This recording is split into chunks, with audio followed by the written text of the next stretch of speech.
The crackling of the campfire was the only sound that cut through the eerie silence of the dense woods around us.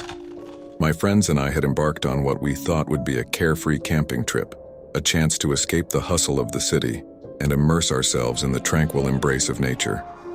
Little did we know that our retreat would soon transform into a nightmare that would haunt us for the rest of our lives.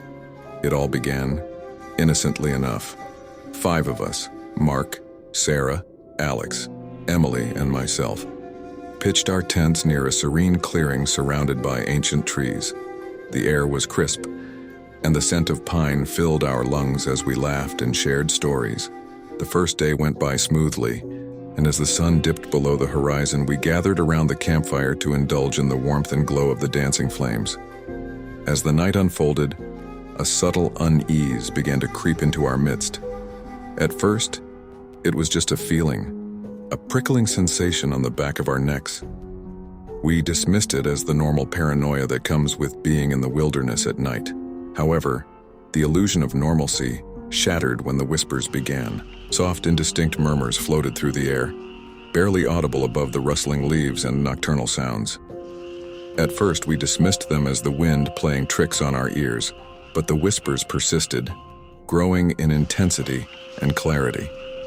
It was as if the very trees around us were conspiring to share our deepest, darkest secrets. "Mark, remember that night you stole your neighbor's car?" The voice was barely audible, almost drowned out by the distant howls of a nocturnal creature. Mark's eyes widened in shock, his face paling in the firelight. He glanced at each of us, searching for an explanation, but we were all as clueless as he was. "Sarah, you thought you were alone in the house that night, but you weren't." The whisper targeted Sarah this time, and her eyes darted around the darkness, fear etched on her face. The atmosphere around the campfire shifted from camaraderie to an oppressive silence, broken only by the haunting secrets uttered by the unseen voices. As the night wore on, the whispers intensified, delving into our private lives with chilling accuracy. It was as if an omniscient force had invaded our campsite, exposing the skeletons in our closets one by one. Paralyzed by a mix of fear and disbelief, we clung to each other, desperately seeking comfort in the presence of the only people we knew in this desolate forest. Unable to bear the weight of our shared secrets, we decided to abandon our camp and escape the malevolent whispers. Packing our essentials in haste, we stumbled through the darkness, guided only by the dim glow of our flashlights. The whispers followed, weaving through the trees like an invisible predator stalking its prey. As we trudged deeper into the woods, a realization dawned upon us. These whispers were not random, they were leading us somewhere. The voices seemed to echo with a purpose, luring us into the heart of the forest where the darkness was impenetrable, and the trees stood like silent sentinels.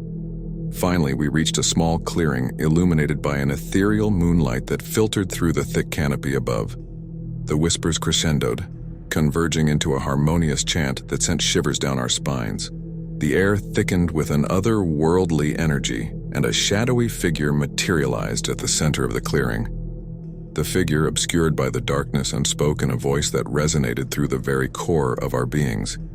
It recounted our sins, our regrets, and our deepest fears with a clarity that transcended the physical realm. The whispers were no longer random. They were orchestrated by this entity, this manifestation of the woods itself. A collective gasp escaped our lips as the figure revealed itself to be a spectral embodiment of the forest's vengeful spirits. It spoke of a curse that bound the woods, punishing those who dared to trespass with an intimate knowledge of their darkest secrets.